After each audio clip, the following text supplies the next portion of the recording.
Bem-vindos a mais um vídeo. Eu já tratei dos problemas do fim compulsório da escala 6 por 1, que muitos católicos tradicionalistas andam advogando, apoiando, defendendo. Eu creio que já abordei o problema suficientemente e, sinceramente, tá? Quem continua defendendo um negócio desse depois de ter ouvido todos os argumentos do meu último vídeo, há apenas duas conclusões possíveis, tá? Ou a pessoa é burra, ou é má fé dela, entendeu? E que talvez ela tenha a ganhar algo com isso, não sei, tá? Principalmente porque boa parte das pessoas que eu vi defendendo isso são pessoas que trabalham para o Estado, ou seja, são pessoas que já estão com o delas garantido aí. E não tenho muito o que dizer, né? Afinal, é muito fácil defender uma sandice dessas, tá? Quando já está com tudo garantido. E quem é do setor privado, que se dane. Mas é mais ou menos isso que eles pensam, tá? E eu gostaria ainda de aprofundar hoje, não os problemas da escala 6 por 1, nem mesmo da CLT, mas sim o problema do socialismo de alguns tradicionalistas, alguns, claro que eu estou usando de maneira eufemística, tá? Porque na verdade são quase todos. É notório que essas pessoas, a maior parte delas não querem entender o problema de certas propostas, tá? Como, por exemplo, a própria escala 6 por 1. Parece que essas pessoas ignoram a existência da escassez, tá? E acham que todos os problemas econômicos podem ser resolvidos com canetadas ou projetos idiotas como esse, tá? É um projeto idiota, totalmente idiota, tá? Esse negócio de acabar com as casas por um é completamente idiota, é completamente insano. Agora, o que leva certos católicos tradicionais a defender estupidezes como essa? Eu gostaria de refletir um pouco esse problema, tá? Mas eu tenho as minhas teses.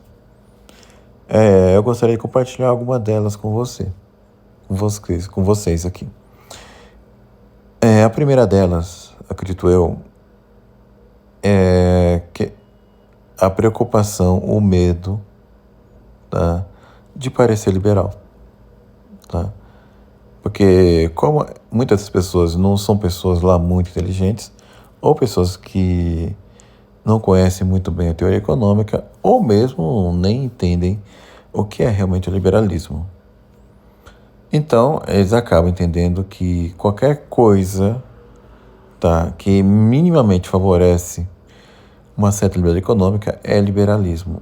Então, eles acabam defendendo ideologias retardadas, tá, como a do careca italiano ou do bigodismo aí, tá, ou do varguismo ou coisa assim.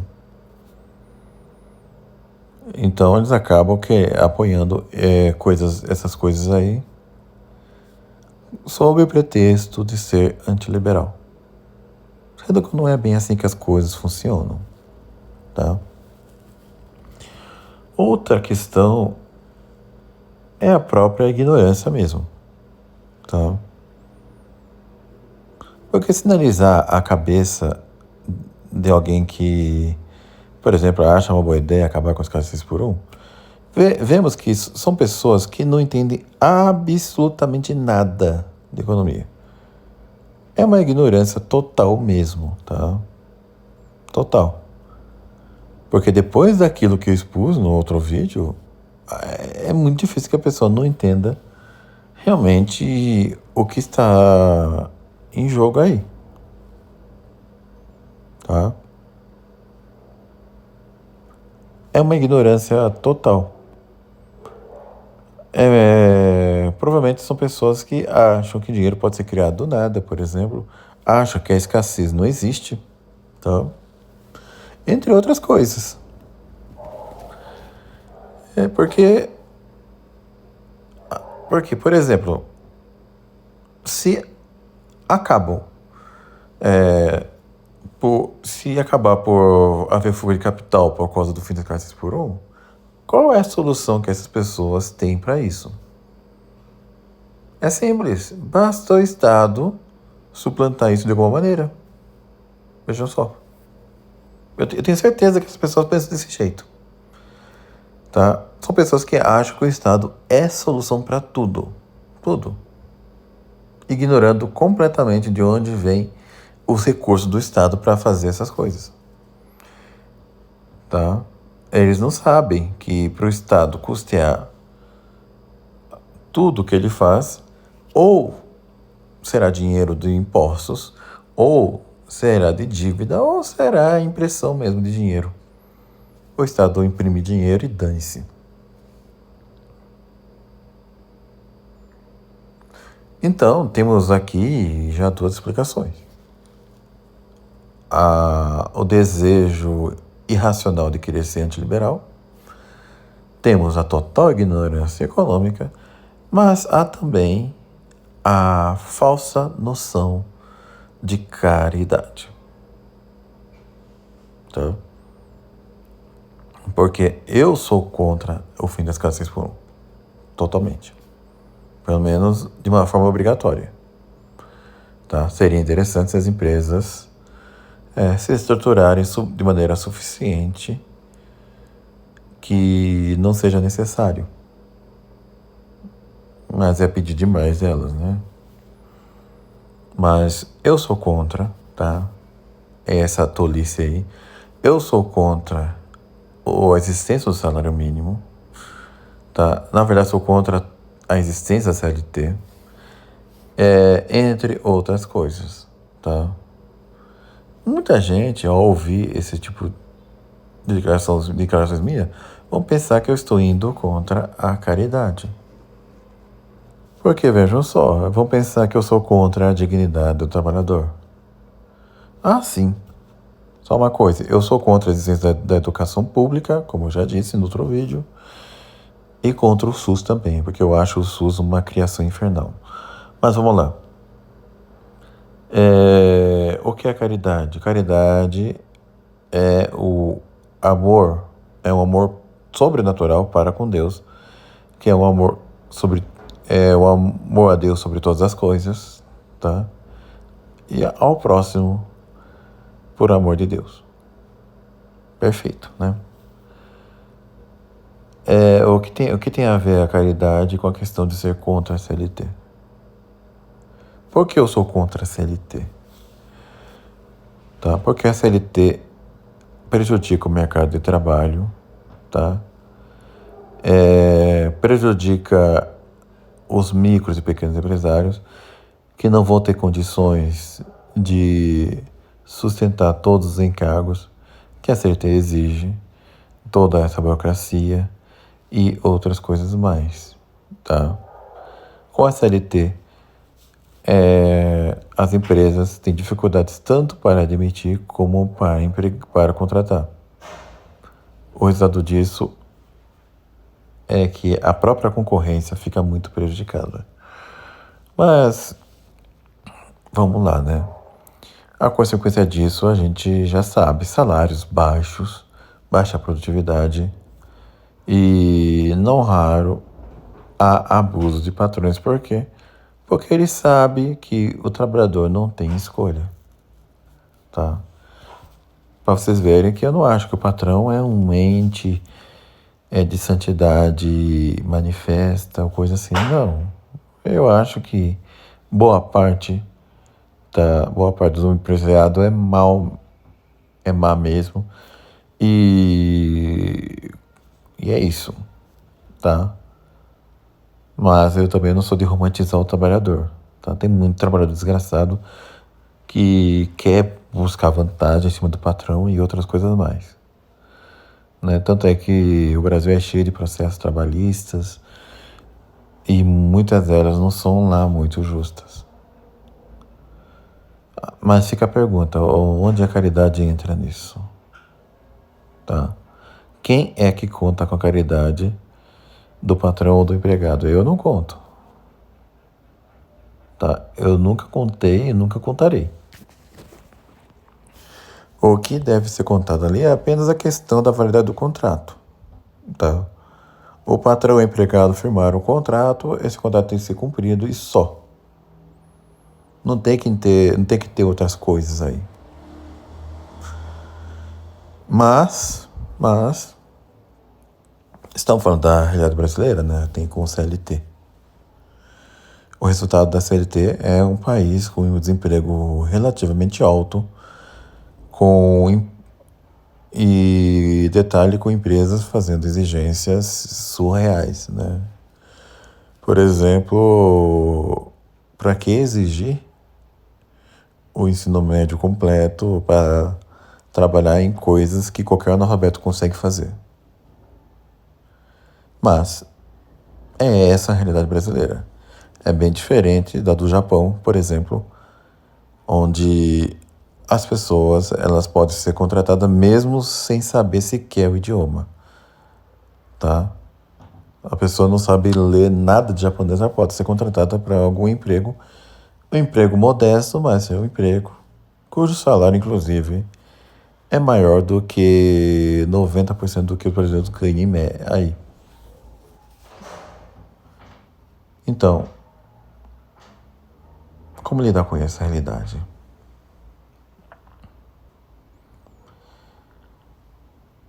Mas tem outras questões que também deve ser abordada, né?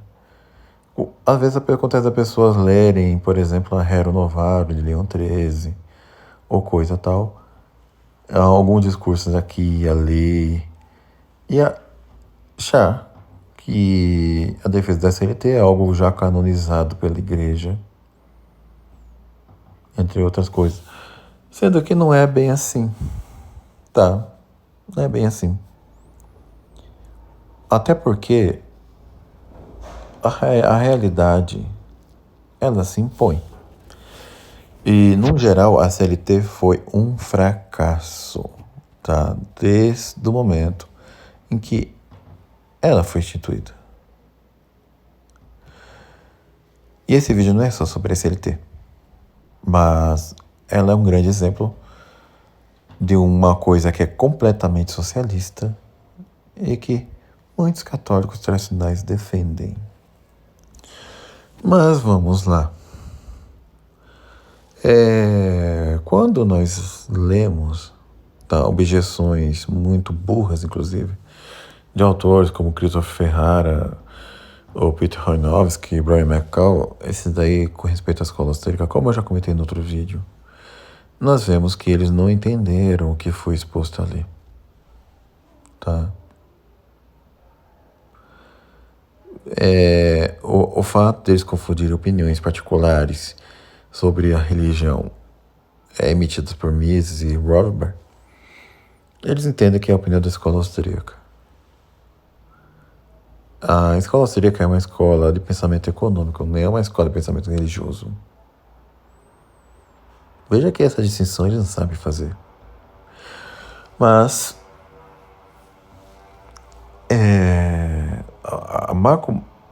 outra coisa que eles não entendem é que o fato de certos clérigos defenderem estupidez como a CLT não significa que a CLT foi canonizada ou que ela deve ser defendida pelos católicos.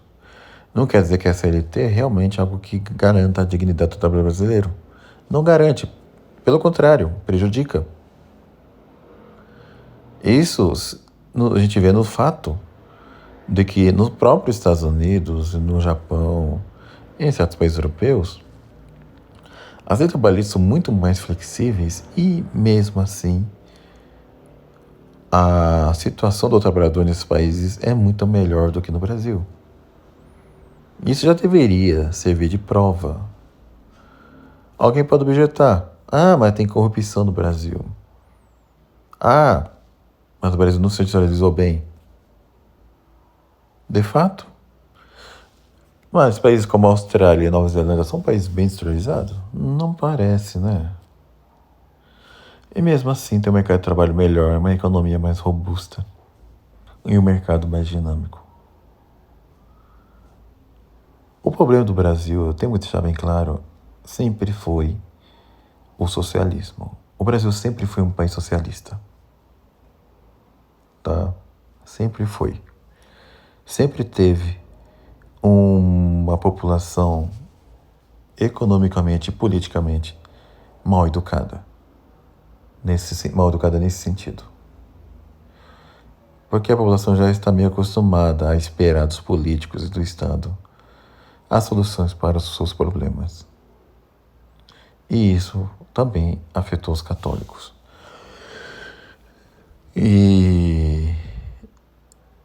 Mas tem também a questão do tradicionalista ser assim. Isso parece ser uma herança francesa. Somente porque o tradicionalismo ele tem muita influência de um pensador chamado Charles Maurras. Charles Maurras é um dos herdeiros dos pensadores, defensores da terceira via, tá? É, de alguma maneira, influenciado intelectualmente pelo Georges Sorel, pai teórico desse pensamento de política de terceira via, que é declaradamente socialista, tá? O fascismo é socialista, tá? O bigodismo é socialista. E Charles Maurras foi influído por esses pensamentos e ele era socialista, sim, tá? Por mais que seja um socialismo, digamos, de direita. E certos católicos, daí podemos incluir o cardeal Biot e o próprio o padre Le Floch, que é mentor de Dom Lefebvre. Todos eles foram influenciados por esse pensador. E também a própria coordenação da Ação Française e do Charles Maurras cooperou para o surgimento do pensamento lefebvista também. E que política e economicamente afetou quase todo o movimento tradicionalista, tá? Também quem admirava muito Charles Maurras foi o Gustavo Corsão, tá? Charles Corsão, ele era bem maurrasiano, digamos assim. E isso não é bom. E aqui vou dar uma opinião muito impopular mesmo, tá? O Gustavo Corsão, em termos de pensamento político, ele é muito superestimado, tá? Ele também não era, digamos assim, um tomista brilhante. O próprio Carlos Nogueira afirma isso. E eu sei que alguns não gostam do Carlos Nogueira, mas convenhamos, nesse ponto ele tem razão. O Gustavo Corsão não era um filósofo brilhante, tá? Ele era alguém que tinha, assim, muita erudição. Ele escrevia muito bem mesmo. É um dos melhores escritores brasileiros do século XX, tá? Nesse ponto, assim, escrever bem. Mas, política e economicamente, ele era ignorante. Justamente para ele apoiar Charles Maurras. E ele tece críticas terríveis contra Pio XI. Justamente porque Pio XI fez a coisa certa, que é condenar a Ação Française e Charles Maurras. Claro que isso pode ter, digamos assim, como podemos dizer, alguns podem argumentar que não foi uma condição oportuna, justamente por conta da ascensão da esquerda progressista naquela época. Tá? Ou ainda, alguns vão dizer que até que o Pio XI foi contra São Pio X, porque São Pio X elogiou a São Francesco. No entanto, um elogio, tá, de São Pio X a São Francesco não tem valor canônico, não tem valor dogmático. Porque a existência da São Francesco era algo meramente contingente, tá? Então, esse tipo de coisa nem tem que ser levado em consideração, tá? O que conta é a ação de Pio XI, a condenação da São Francesco. Tá? A São Francesco não era um movimento católico e sua própria linha de pensamento não era católica. Era positivista e secularista, tá? E socialista também. E eu diria que a condição foi muito bem justa, tá? Ou será que estou sendo liberal por apoiar uma condenação de um papa? Será?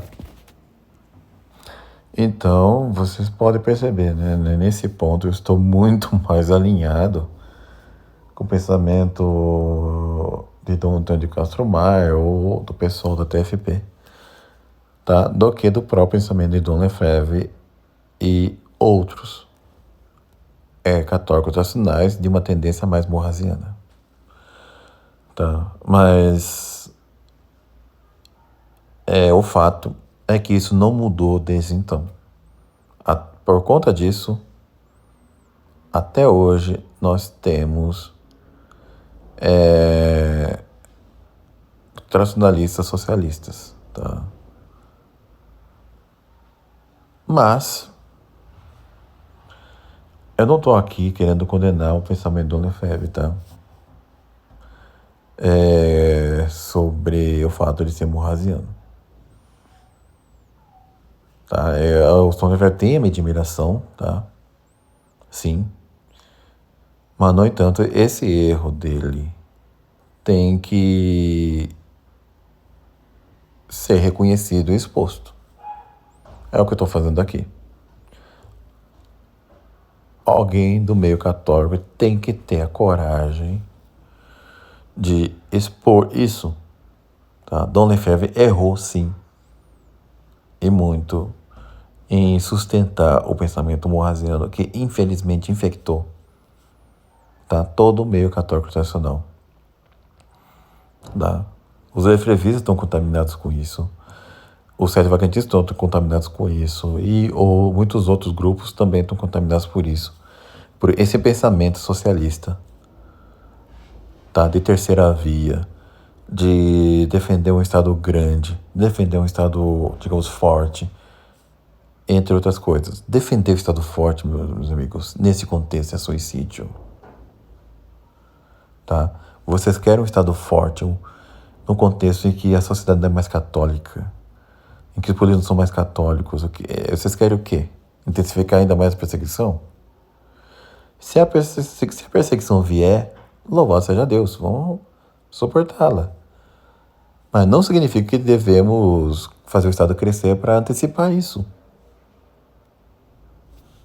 Então, é isso. O problema é que muitos católicos não entendem, tá, o que é o liberalismo. Eles não entendem a ciência econômica. Eles não entendem o que é a caridade.